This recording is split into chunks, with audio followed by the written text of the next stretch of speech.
गाड़ी वाला आया घर से कचरा निकाल, या लहरें उठी हैं बातें चली है, मोर रायपुर मोर जिम्मेदारी, इससे मैंने शुरुआत की थी। प्रमोद दुबे महापौर के कैंडिडेट होते तो क्या आज कांग्रेस की गवर्नमेंट होती छत्तीसगढ़ में? ये तो मैं नहीं बता सकता क्योंकि मैं निर्मल बाबा नहीं हूँ।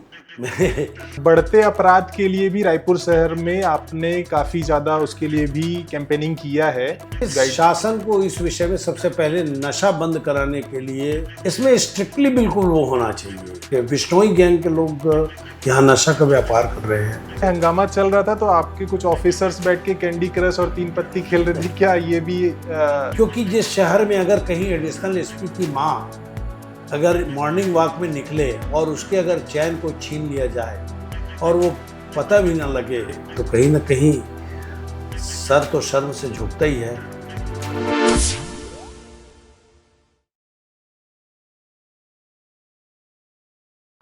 आज हमारे साथ पॉडकास्ट में जो व्यक्तित्व जुड़ रहे हैं वो किसी परिचय के मोहताज नहीं है।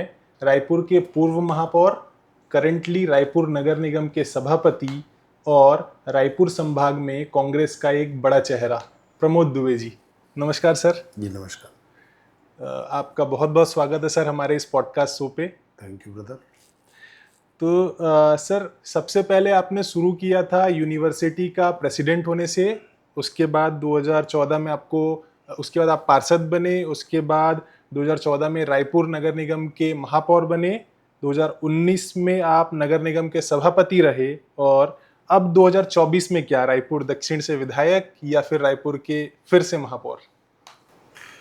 वो तो भविष्य में छुपी हुई बातें हैं क्योंकि अभी इलेक्शन होना है रायपुर साउथ का और अभी टिकट डिक्लेरेशन नहीं हुआ है। लेकिन हाँ, मैं कॉन्टेस्टेंट हूँ, ये बात सच है क्योंकि रायपुर साउथ में लगातार मैं 3 बार पार्षद, फिर मेयर, फिर चेयरमैन, ये लगातार मैं रायपुर साउथ से ही रहा हूँ। और जहाँ तक आपने कहा प्रेसिडेंट की बात, तो मैं 1987 में छत्तीसगढ़ कॉलेज जो ऑटोनोमस कॉलेज है वहाँ से प्रेसिडेंट रहा, जो छत्तीसगढ़ का सबसे बड़ा कॉलेज है। Then I was university president in 1987-88। उसके बाद फिर 2004 में मैं पहली बार पार्षद बना, फिर सेकंड टाइम वो रिज़र्व हो गया फीमेल के लिए, तो मुझे दूसरी जगह जाना पड़ा। फिर वहाँ से मैंने चुनाव लड़ा, फिर तीसरी बार मैं मेयर बन गया और चौथी बार फिर से वो रिजर्वेशन में आ गया तो फिर मैं चेयरमैन बना। इस प्रकार से मेरी राजनीतिक धारा शुरू हुई। एक अफवाह है कि आपने इससे पिछले बार कभी तो भी रायपुर साउथ से टिकट मना कर दिया था, तो क्या ये सच है या अफवाह ही है? समय समय पर इस प्रकार की अफवाह उड़ती रहती है और how it may be possible, ये कैसे संभव है कि कोई मुझे टिकट दे और मैं कह दूँ नहीं लड़ूंगा, उसके बाद मुझे लोकसभा की टिकट दे देंगे? ये असंभव चीज़ें। अब आजकल व्हाट्सअप, फेसबुक और ट्विटर का ज़माना है। जितने हम व्हाट्सअप देखते हैं तो उसमें से आधे न्यूज़ को उसके बाद फिर फेक करके आता है। तो इन सब चीज़ों को कहने से कोई सर्वथा गलत है कि मुझे टिकट दे देते और मैं नहीं लड़ा। मुझे जब जब टिकट दी गई पार्टी के द्वारा तब तक मैंने चुनाव लड़ा। आपका नाम रायपुर में लोकसभा इलेक्शन 2019 में आया था, तो आपने इलेक्शन कॉन्टेस्ट किया। एक तरफ मोदी लहर थी या आप कहें तो राष्ट्रभक्ति में एक चुनाव की लहर थी, तो फिर आपको जो टफनेस कैसा लगा? मतलब एक लोकसभा इलेक्शन लड़ के रायपुर जहां पर कभी भी कांग्रेस आई नहीं है, लेकिन फिर भी पार्टी ने आपको भरोसा किया, यानी कि आप एक उनको बहुत बड़ा चेहरा दिख रहे थे, तभी उन्होंने आपको टिकट दिया। तो आपका एक्सपीरियंस कैसा रहा? देखिए, चुनाव में हार जीत होती है, this is the part of the life. School में भी अगर हम 100 मीटर की रेस दौड़ते हैं तो 20-25 स्टूडेंट्स दौड़ते हैं, आता तो एक ही फर्स्ट है। लेकिन उस चुनाव से बहुत सारी चीज़ें सीखने को भी मिली। लेकिन मैं एक चीज़ ये भी था एक्सपीरियंस के तौर पर, मैं रायपुर मेयर का जो इलेक्शन था वो डायरेक्ट इलेक्शन में लड़ा था। उस समय लगभग 10 लाख वोट थे। तो इलेक्शन लड़ने से कभी डर नहीं लगा और मुझे इस बात का विश्वास था कि मैंने रायपुर शहर के लिए अपनी इच्छा और आकांक्षाओं के अनुरूप जनता जो चाहती थी उसके अनुसार मैंने काम किया। शुरुआत में आपको पता है कि 82 मीटर का देश का सबसे ऊंचा झंडा रायपुर शहर में मैंने बड़े गर्व से लगाया था। वहाँ से शुरुआत हुई, तेलीबांधा तालाब बनाया मैंने, कटरा तालाब बनाया। आज जो रायपुर शहर में सुबह 6 बजे से जो दिखता है कि गाड़ी वाला आया घर से कचरा निकाल, या लहरें उठी हैं बातें चली है, मोर रायपुर मोर जिम्मेदारी, इससे मैंने शुरुआत की थी। आज रायपुर शहर सॉलिड वेस्ट मैनेजमेंट में देश के उन 5-6 चुनिंदा शहरों में है जहां डोर टू डोर कलेक्शन से लेकर फाइनल डिस्पोज ऑफ होता है। लगभग समझ लीजिए आप, इस माध्यम से 2000 से ज़्यादा लोगों को हमने रोजगार दिया है, क्योंकि उसमें रैक पिकर्स से लेकर बहुत सारे ऐसे लोग हैं, हमारी बहनें हैं, सेल्फ हेल्प ग्रुप की महिलाएं हैं। आज 2 से 3 हज़ार लोगों को हमने इस माध्यम से रोजगार दिया। तो ये शुरुआत की हमने।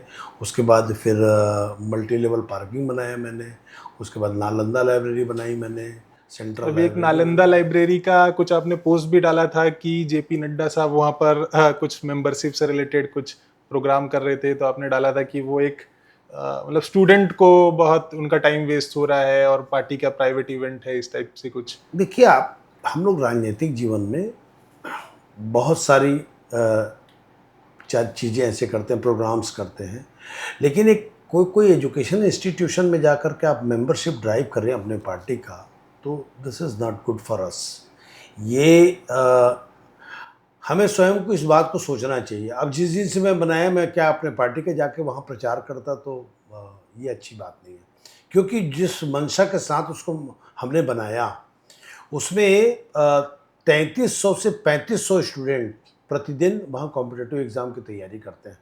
और मुझे इस बात का गर्व है और खुशी भी है कि जब कॉम्पिटिटिव एग्ज़ाम में बच्चे जो फूड इंस्पेक्टर बनते हैं या एक्साइज इंस्पेक्टर बनते हैं, वो सारे लोग आकर मुझे बताते हैं कि मैंने नालंदा से पास किया है, आपने मेरा एडमिशन कराया था। बहुत अच्छी बात बताऊं, मैं भी वहां से पढ़ा हूँ, मैं सीए हूँ, मैं चार्टर्ड अकाउंटेंट हूँ, वाह वाह, और मैं भी वहीं से पढ़ा हूँ। Very good, I am proud of you. Sir, एक और चीज़ जो मतलब एज ए नगर निगम में आप इतने सालों से हैं, महापौर, उसके बाद सभापति, जब भी स्मार्ट सिटी की लिस्ट बनती है, जब रैंकिंग आती है देश भर की टॉप 10 स्मार्ट सिटी, तो उसमें रायपुर का नाम क्यों हर साल शामिल नहीं हो पाता, और क्या नया कुछ करे ताकि उस जो टॉप 10 सिटी की लिस्ट है उस पर रायपुर का नाम भी आए? देखिए, हम जो कॉन्टेस्टेंट थे, हम 500 शहरों में प्रतिभागी थे। उसमें से 100 शहरों का चयन होना था। 100 शहर में जब मैं मेयर था, उस समय स्मार्ट सिटी हमारा शहर जो है वो चयनित हुआ।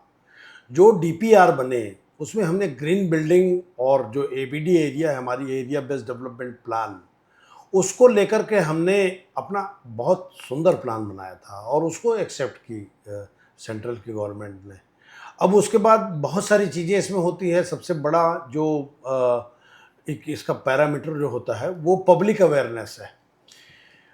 आचार्य पंडित श्री राम शर्मा ने कहा था कि हम सुधरेंगे, युग सुधरेगा। तो जब तक हम लोग अपनी जिम्मेदारियों का निर्वहन नहीं कर लेंगे, आज के समय में हर आदमी अधिकारों की बात जरूर करता है, लेकिन उस शहर के प्रति उसके कर्तव्य भी कुछ है। इन चीज़ों को जरूर दृष्टिगत अगर रखें तो वो दिन दूर नहीं जब हम फर्स्ट नंबर में आ जाएंगे। तो आपका जो कहना है वो ये है कि हमें पब्लिक अवेयरनेस फैलाना चाहिए कि लोगों के अंदर आ जाए कि ये मैं यहाँ कचरा ना फेंकूं, ये मेरा शहर है। बिल्कुल बिल्कुल बिल्कुल। मतलब जो अपनापन का जो एक शहर के प्रति अपनापन है वो लाने का प्रक्रिया में करना वो चाहिए। प्यार करे अपने शहर से।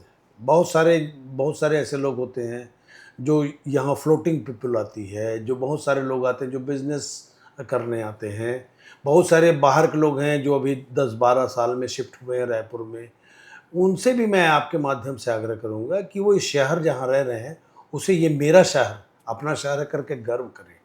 मोर रायपुर मोर जिम्मेदारी इसीलिए हमने चलाया है कि अपनी जिम्मेदारी कुछ तो समझें वो। अब मान लो मैंने 169 गार्डन्स में मैंने ओपन जिम लगाया, अब उसके मान लो नट बोल्ट निकल जाते हैं, उसके लिए भी अगर नगर निगम के इंतज़ार करेंगे तो मुझे नहीं लगता कि इसमें थोड़ा सा खुद की भी एक भागीदारी रहेगी, तो उसको ऐसा लगेगा कि नहीं मैंने कुछ किया अपने शहर के लिए। तो वो अपने आप एक सोसाइटी फॉर्म करके कुछ छोटे मोटे मेंटेनेंस के एक्सपेंसेस वो होना खुद कर ले। चाहिए। और जैसे क्लीन सिटी का जब रैंक आता है, तो क्लीन सिटी की रैंकिंग में अभी छत्तीसगढ़ के 4 शहर हैं, उसमें सबसे टॉप जो चौथे नंबर पे आता है वो अंबिकापुर आता है, 17वें नंबर पर बिलासपुर आता है, 20वें नंबर पर रायगढ़ आता है और 24वें नंबर पर रायपुर आता है। तो देश में कंपटीशन करने की बजाय अगर हम हमारे स्टेट के अदर सिटीज जो हैं, जैसे हम रायपुर राजधानी के होने के बावजूद भी स्टेट में चौथे नंबर पर आ रहा है, तो क्या हम अंबिकापुर से या बिलासपुर से या रायगढ़ से कुछ इनपुट लेकर के जो रैंकिंग है उस लेवल तक बढ़ा सकते हैं या उनसे ऊपर जा सकते हैं? देखिए, जहाँ के आप बात कर रहे हैं उनकी पॉपुलेशन 1 लाख है, उसका रेडियस जो है वो 50 वर्ग किलोमीटर के अंदर है। आपके शहर का जो रेडियस है रायपुर शहर का हमारे, वो 235 वर्ग किलोमीटर है आज, जो फैलाव है रायपुर शहर का। हमारे शहर में 700 टन कचरा प्रतिदिन निकलता है, वहाँ 50 टन निकलता है।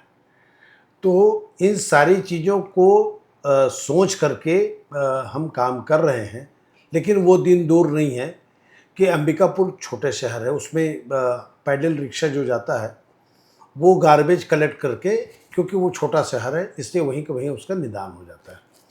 हमारे शहर में लगभग 400 से ज़्यादा जो गाड़ियां हैं वो डोर टू डोर कलेक्शन में चलती हैं। बड़े कॉम्पैक्टर चलते हैं और हर प्रकार की जितनी मैकेनाइज हो सकती है वो चलती है।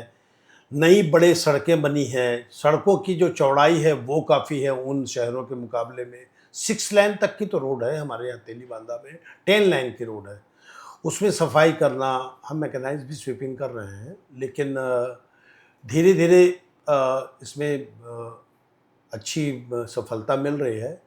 लेकिन थोड़ा सा पब्लिक अगर कहीं जागरूक होकर के नहीं ठान ले, क्योंकि आचार्य उनकी बात करें या हरिवंश राय बच्चन जी की बात करें, तो लहरों से डरकर नौका पार नहीं होती और कोशिश करने वालों की कभी हार नहीं होती। हम कोशिश, अगर सारी जनता मिलकर अगर कोशिश कर लें, इसका उदाहरण है रायपुर शहर में। मैंने रायपुर शहर में मूर्ति विसर्जन जो था पीओपी के गणेश का, उसको मैंने बंद करवाया। मिट्टी के आज गणेश बन रहे हैं, पूरे हमने तालाबों में विसर्जन बंद कराया, एक बड़ा विसर्जन कुंड बनाया, वहाँ रीफिल होकर के पानी जो है रोटेट होकर के वापस नदी में साफ पानी जाता है। तो इसी शहर के लोग थे, वही लोग हैं, तो कोई चीज़ असंभव नहीं है। लेकिन बस यही है कि जो एक प्यार जो अपने रायपुर शहर से करने का जो जज्बा है, उस जज्बा को अगर अंदर से थोड़ा सा और जगाएं कि ये शहर मेरा शहर है, मैं इस शहर से प्यार करता हूँ। इस शहर ने आपको सब कुछ दिया है, पानी दिया, सड़क दिया, बिजली दी, सब कुछ तो दिया इस शहर ने आपको। आपने शहर को क्या दिया? एक स्टेंजा आता है कोई गाना में कि ये ना सोचे हमें क्या मिला है, हम ये सोचे किया क्या है अर्पण। आपने शहर के लिए क्या अर्पण किया? तो मैं समझता हूँ कि वो दिन दूर नहीं है, अगर शहर वाले ठान लें तो एवरीथिंग इज पॉसिबल। बहुत जल्दी बहुत चीज़ संभव। और क्या जो रैंकिंग देने वाली अथॉरिटी है उनको कुछ ग्रेडिंग सिस्टम करना चाहिए कि ये छोटे शहर की लिस्ट है, ये कैपिटल सिटी की लिस्ट है, या वो सिर्फ लाइक टॉप 100 निकालते हैं? नहीं, इसमें अलग अलग चीज़ें होती है। जो सफाई के लिए जो होती है उसमें ओपन डेफिकेशन फ्री सिटी, उसमें भी बहुत रैंक होते हैं। जो आपके सिविल सोसाइटीज़ होती हैं उसके भी रैंकिंग होती है। अब इस शहर में 2-3 बड़े प्रॉब्लम हैं कि हमने जगह जगह डस्टबिन लगाई, अब डस्टबिन को चोरी करके ले गए।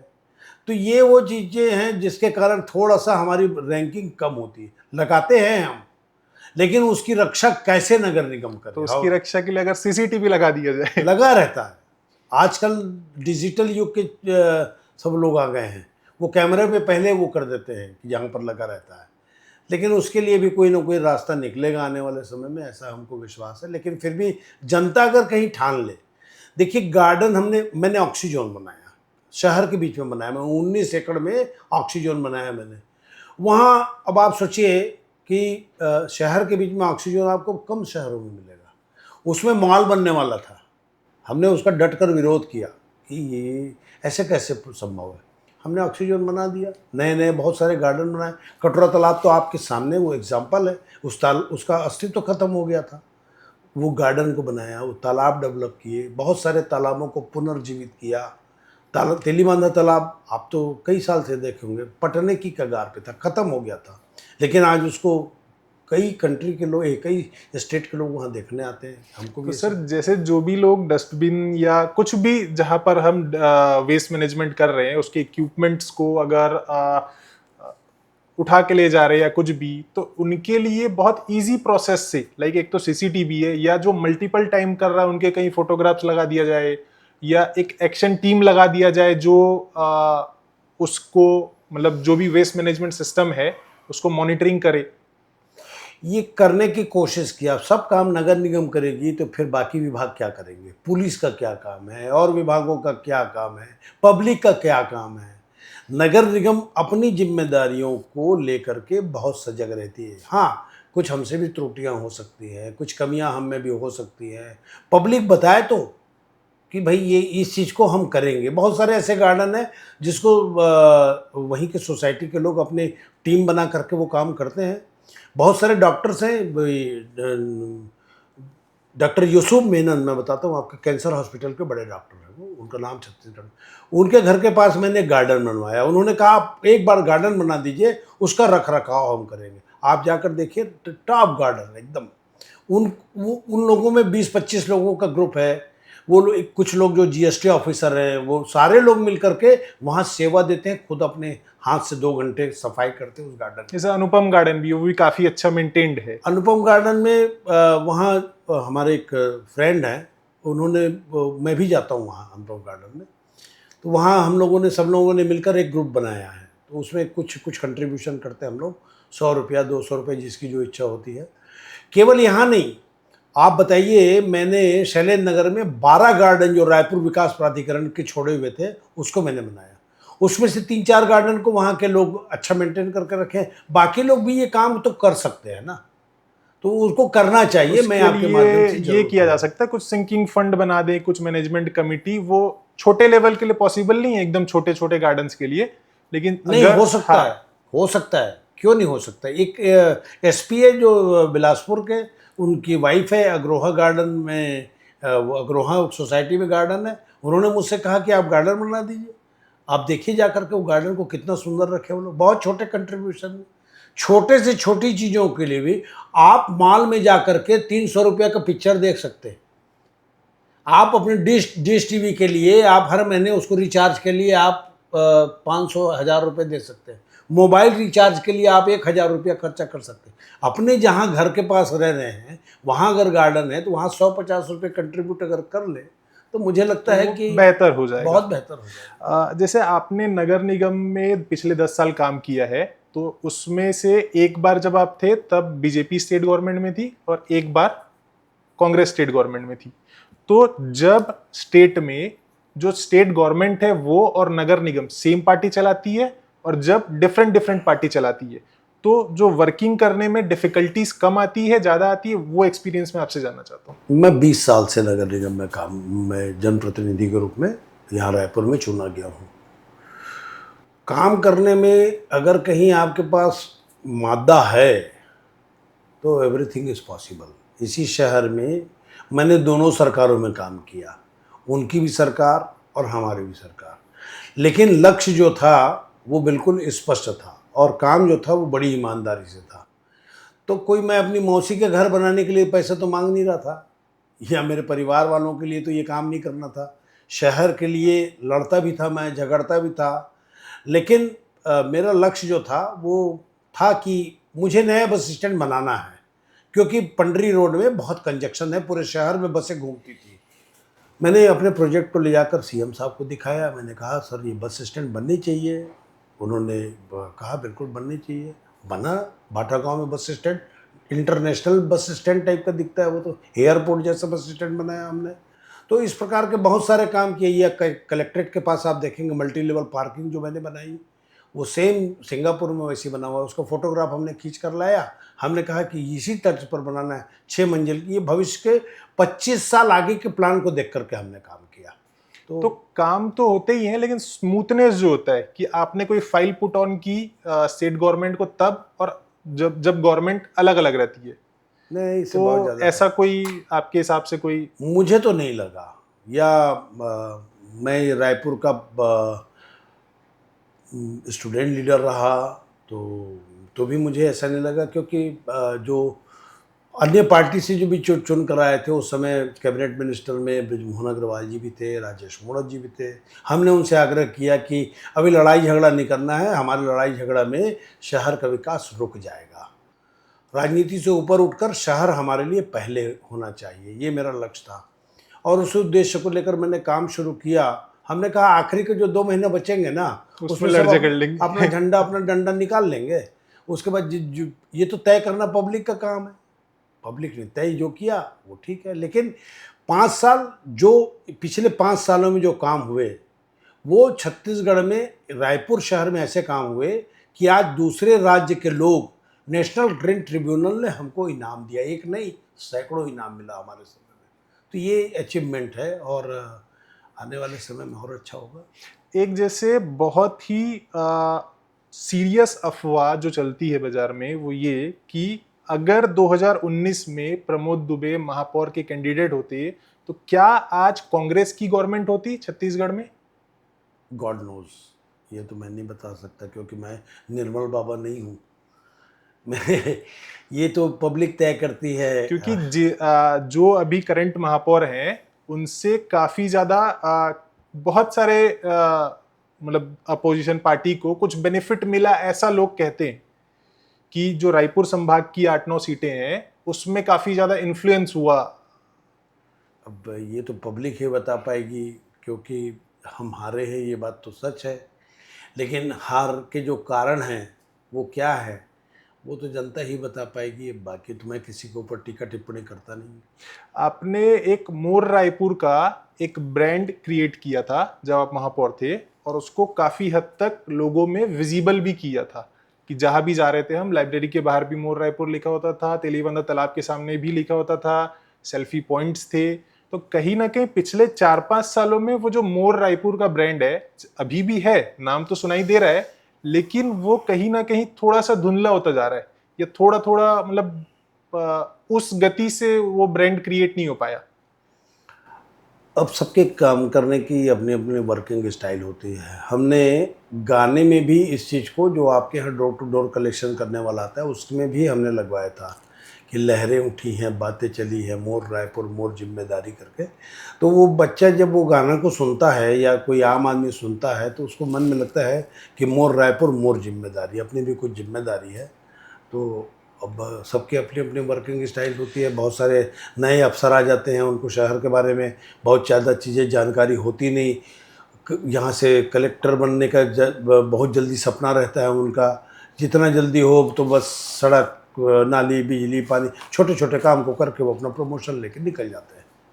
अभी जैसे कि रिसेंटली बड़ा मुद्दा उठा था कि रायपुर में जो रायपुर का बजट है 1901 करोड़ रुपए का, 2024 में अभी प्रेजेंट हुआ, उसमें से लगभग 25% की राशि आपने एक लाइट मेट्रो के लिए महापौर जी ने जो मॉस्को के ट्रांसपोर्ट मिनिस्टर है उनके साथ एक एमओयू साइन किया। तो बहुत सारे पुराने प्रोजेक्ट भी ऐसे हैं जो अधूरे हैं और उसकी वाइबिलिटी रायपुर के हिसाब से बैठ नहीं रही है। तो क्या जो 1900 करोड़ रुपए का 25% लगभग 400-500 करोड़ रुपए इस प्रोजेक्ट में लगाना और इसको बजट में प्रावधान रखना, इसका वाइबिलिटी को चेक करना ज्यादा जरूरी है, या ये एक सिर्फ इलेक्शन में बेनिफिट मिले, हमने कुछ शहर के लिए किया, उसकी वजह से है? नहीं, देखिए, एमओयू जो होता है वो फर्स्ट इंफॉर्मेशन रिपोर्ट होती है। अब उसके आधार पर सरकार उसके गुण दोष सारी चीज़ों को, कि कितनी वाइबिलिटी है, आने वाले समय में इसका कितना बेनिफिट मिलेगा, उसमें पब्लिक को कितना आने जाने वाले लोग हैं, कहाँ वो बनेगा, ये सारी चीज़ें होती हैं। तो ये फर्स्ट एमओयू को मतलब ये नहीं है कि आप उसका इम्प्लीमेंटेशन कर ही रहे हैं। आपने देखा होगा पिछली गवर्नमेंट में भी बहुत सारे एमओयू होते हैं। नेशनल लेवल पर हम लोग जो देखते हैं सैकड़ों एमओयू होते हैं, उसमें से कुछ एमओयू जो होते हैं वो वास्तव में जो वाइबल होते हैं या जो पब्लिक के इंटरेस्ट की होती है उसको इम्प्लीमेंट करते हैं। अगर नहीं होता तो कोई बहुत सारे मुद्दे आते हैं, चुनावी चीज़ें नहीं होती। अब स्काई वॉक बना, अब इसका औचित्य जो था वो समझ से आज भी आम लोग पूछते हैं कि स्काई वॉक किसके लिए है। तो अब था तो बना है तो बना। तो उसी को कंटिन्यू करके मैं पूछ रहा हूँ ये कि अगर जैसे स्काई वॉक के लिए आज बहुत क्वेश्चन उठते हैं, तो कल को आप अगर मिनी मेट्रो यहाँ पर चलाते हैं जिसमें बहुत ज़्यादा कैपिटल एक्सपेंडिचर हो रहा है, तो क्या ये इसी टाइप का, जैसे आपने बोला कि वो किसके लिए बना है, तो मिनी मेट्रो के लिए कहीं वैसा कुछ परिस्थिति ना आए?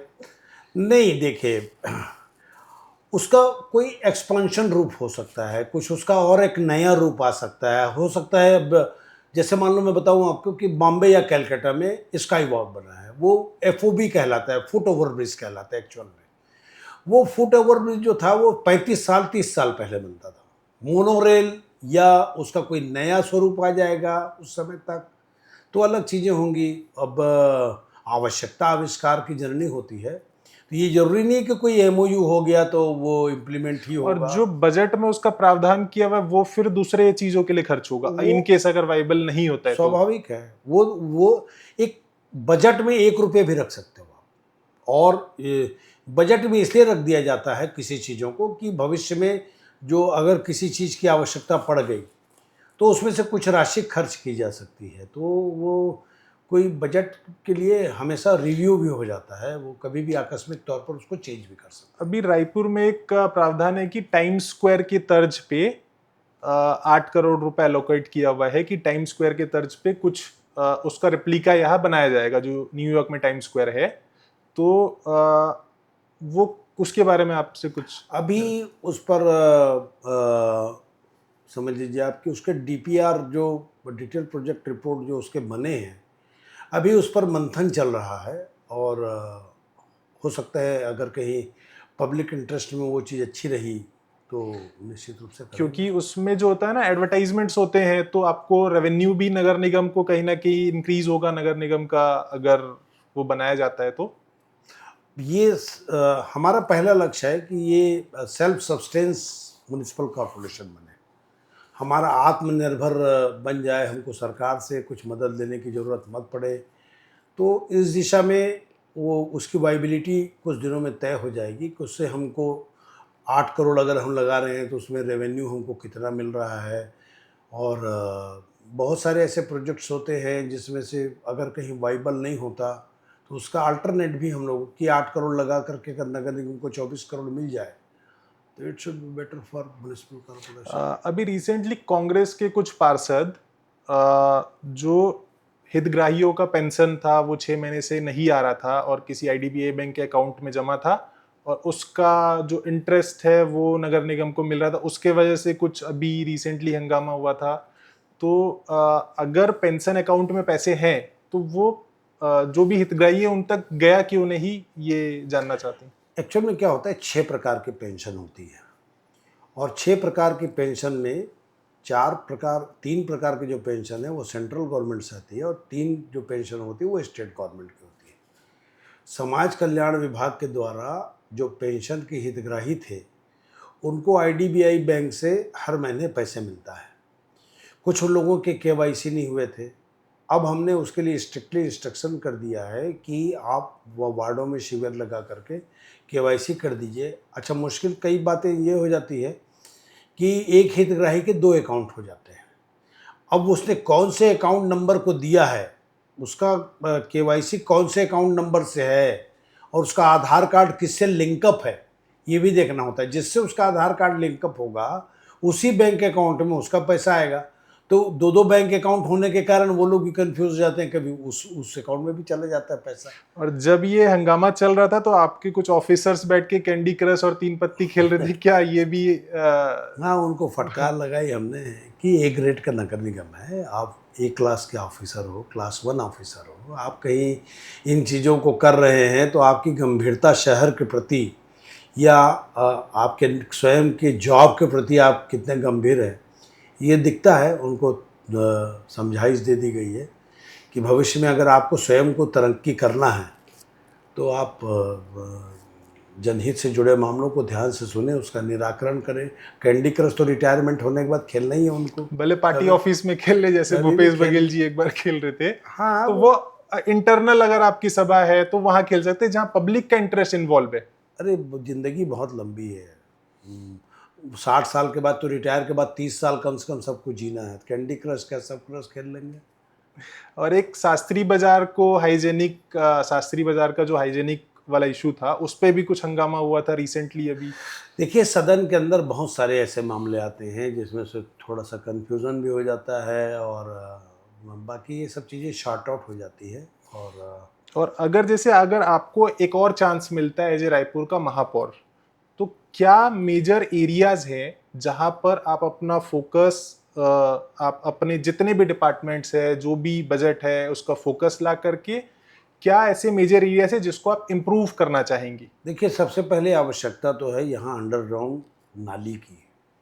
अंडरग्राउंड सीवरेज सिस्टम अगर हो जाए तो मच्छरों की संख्या यहाँ कम हो जाएगी और बहुत सारे ऐसे चीज़ें हैं। छोटे छोटे शहरों में अंडरग्राउंड सीवरेज है और जो जॉब ओरिएंटेड जो आजकल न्यू जनरेशन के लिए है उसके लिए लाइक आईटीआई, जिससे कि जॉब ओरिएंटेड ट्रेनिंग्स हो जाए।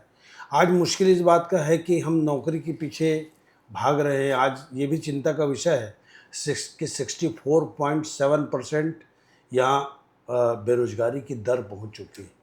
अब ऐसे समय में सब लोगों को नौकरी तो मिल नहीं पाएगी, तो ऐसी कुछ ट्रेनिंग्स हो जाए, हमारे यहाँ ड्राई पोर्ट आ जाए, जिससे बहुत सारे आईटी हब आ जाए, यहाँ पर छोटे छोटे आईटी हब आ जाए। उससे शहर का आपका जो नाम है वो आज देखिए आप कि लगभग 42 से 45 एरोप्लेन इस शहर से चलते हैं। 7 राज्यों से लगा हुआ ये कैपिटल है रायपुर। जितना बिजनेस इस शहर से होता है आसपास के राज्यों में, उड़ीसा में करोड़ों का व्यापार यहाँ से जाता है, यहाँ से परचेस करते हैं। आयरन, सीमेंट, सब चीज़ें तो है यहाँ पर।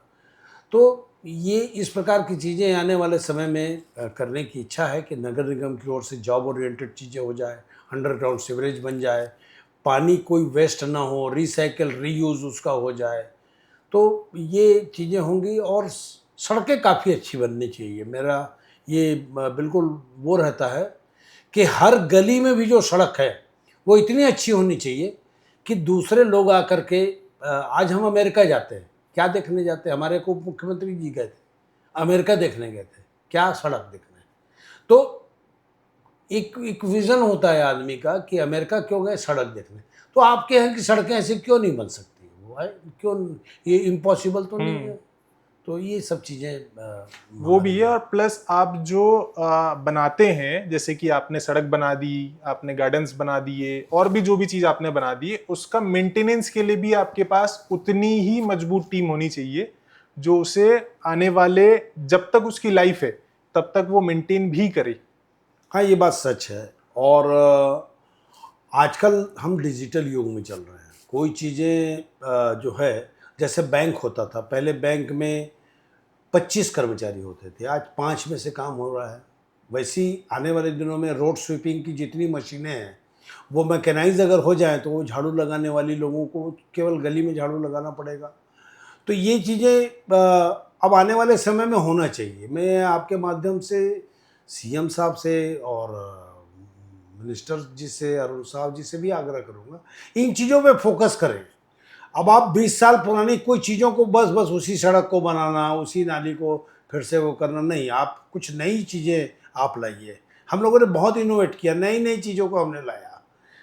सारे गार्डनों में हम लोगों ने ओपन जिम लगाए। तो ये कुछ ऐसे इनोवेशन थे कि जिसमें अनवांटेड लोग जब गार्डन में जाते थे तब एक्सरसाइज की जब जिम लग गई तो महिलाएं वहाँ जाना शुरू कर दी, तो जो अनवांटेड लोग थे उनकी संख्या ऑटोमेटिक कम होती गई।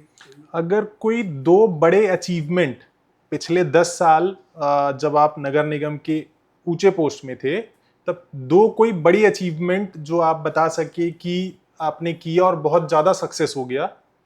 सबसे पहला तो वही था जो मैंने बताया, देश का सबसे ऊंचा झंडा पूरे देश का रायपुर शहर में लगा है, 82 मीटर का झंडा है। वहाँ तो न जाने कितनी सेल्फियाँ लेते हैं लोग, तो हेलीकॉप्टर से उसमें सेल्फी लेते हैं। उसके अलावा मुझे इस बात की खुशी है कि रायपुर शहर के तालाबों को बचाने का काम मैंने किया। बहुत बड़ी तादाद पे आप रायपुर शहर के अब तालाबों को जाकर देखिए, आपको खुद को अच्छा लगेगा, अपने परिवार के साथ जाते हैं। कितना काम तो मैंने किया, किसको बताऊं मैं आपको कि सुबह 6 बजे आपके घर में मैं जो गाड़ी चलवाता हूँ उस दस्तक देती है कि गाड़ी वाला आया घर से कचरा निकाल। वो लोगों के सबकॉन्शियस में चले गया वो गाना। हाँ, उसके बाद फिर मुझे इस बात की खुशी है कि बस स्टैंड मैंने बना दिया, जवाहर बाजार मैंने बना दी, और विसर्जन कुंड जो है वो अपने आप में भी एक बड़ा गर्व करने लायक है, क्योंकि पूरे शहर की जो मूर्तियां हैं, आपकी जानकारी के लिए बताऊं मैं कि इस शहर में लगभग 40 से 50 हज़ार मूर्तियां प्रतिवर्ष विसर्जित होती हैं, और वो 40 से 50 हज़ार के लायक हमने कुंड बनाया। उसमें तालाब बच गए, नदी हमारी बच गई, और रिट्रीट होकर के वो साफ पानी वापस नदी में जा रहा है साफ होकर के। ये ऐसे अचीवमेंट है जिसमें गर्व कर सकते हैं। और बढ़ते अपराध के लिए भी रायपुर शहर में आपने काफ़ी ज़्यादा उसके लिए भी कैंपेनिंग किया है, तो वो कैसे सुधर सकता है? आप अगर कुछ शॉर्ट में कुछ देखिए, शासन को इस विषय में सबसे पहले नशा बंद कराने के लिए इसमें स्ट्रिक्टली बिल्कुल वो होना चाहिए कि आप देखिए, आप 4 बजे सवेरे भी किसी को अगर नशा चाहिए तो वो मिल जाते हैं। और आजकल तो फॉरेन कंट्रीज़ के नशा बिकने लगे, इंटरनेशनल गैंग्स यहाँ रायपुर में आ गई है। हम लोग तो पढ़ते हैं अखबारों में कि वो किसी बिल्डर के कैंप उसमें जाकर के विश्नोई गैंग के लोग यहाँ नशा का व्यापार कर रहे हैं। तो इन चीज़ों पर थोड़ा सा नियंत्रण सरकार को जरूर करना चाहिए, क्योंकि जिस शहर में अगर कहीं एडिशनल एसपी की माँ अगर मॉर्निंग वॉक में निकले और उसके अगर चैन को छीन लिया जाए और वो पता भी ना लगे, तो कहीं ना कहीं सर तो शर्म से झुकता ही है। तो अब बड़ी बात ये होगी कि 3 टाइम यहाँ डॉक्टर की दवाई टाइप अपराध होने लगे। सवेरे चैन स्नैचिंग होती है, दोपहर को लूट होती है, और रात को डकैती होती है, जैसे डॉक्टर 3 टाइम की दवाई दे रहा हो। तो इन चीज़ों पर सरकार को बहुत सख्त निर्णय करने चाहिए, सख्त कदम उठाना चाहिए। इसमें बिल्कुल किसी की कोई मुरब्बत नहीं, और पॉलिटिकल इंटरफेरेंस तो बिल्कुल नहीं होना चाहिए। पुलिस को फ्री कर दो, आप पुलिस फ्री कर दो। किसकी मजाल है? कौन पुलिस नहीं जानता कि यहाँ चाकू मारने वाला है या उसको नहीं पकड़ना? जिसको चाहे सरकार पकड़ देती हो। तो 5 आपका कहना है कि जो जड़ है वो नशा है, नशा है, सब 100% चीजों की जो जड़ है अपराध की, तो अगर नशा पे कंट्रोल कर लिया जाए तो ये कुल मिलाकर के अपराध कम हो सकते हैं। 80% कम हो जाएंगे। जिस शहर में नशा नहीं है वहाँ आप देखिए ना, आज कितनी स्थिति खराब हो चुकी है रायपुर शहर में। मैं एक छोटा सा बस एग्जांपल बताऊंगा। एक जलगांव की फैमिली आई थी, तो अभी परसों में प्रोग्राम में गया था। वो तो अपनी आत्मकथा सुना रही थी कि उसकी लड़की रायपुर पढ़ने आई थी, वो 1 महीने बाद रायपुर से वापस चली गई। मॉल से पिक्चर देख कर आ रही थी, तो 4 लड़के उसका पीछा कर रहे थे, उसके घर तक पीछा किए। वो लड़की वापस जलगांव चली गई। तो ये कहीं ना कहीं ऐसा लगता है अपने आप में कि गिल्टी फील होती है कि हमारा शहर वही शहर था जहाँ 24 घंटे में कभी भी हमारी बहनें, हमारे परिवार की महिलाएं चली जाती थी, आ जाती थी। तो थोड़ा सा आउटर निकल जाओ, आनंदम कॉलोनी तरफ चले जाओगे आप, या इस तरफ से आगे चले जाओगे, मन में भय रहता है। आदमी 1 तारीख को अपना तनख्वाह लेकर के अपने घर पहुंच जाए, इससे बड़ी बात कुछ नहीं है। इतना भय का वातावरण हो गया। तो अगर वो तनख्वाह डिजिटली ले लेता है तो थोड़ा फिर भी बच सकता है। हाँ, बिल्कुल ठीक बोल रहे हैं। अगर आपके लाइफ का, आप अगर हमारे व्यूअर्स को एक लाइफ लेसन कोई देना चाहें कि वो चीज़ अगर फॉलो कर ले तो उनकी लाइफ थोड़ी बेहतर हो सकती है, आपके पूरे जीवन एक्सपीरियंस से अगर कोई एक लाइफ लेसन आप देना चाहें हमारे व्यूअर्स को।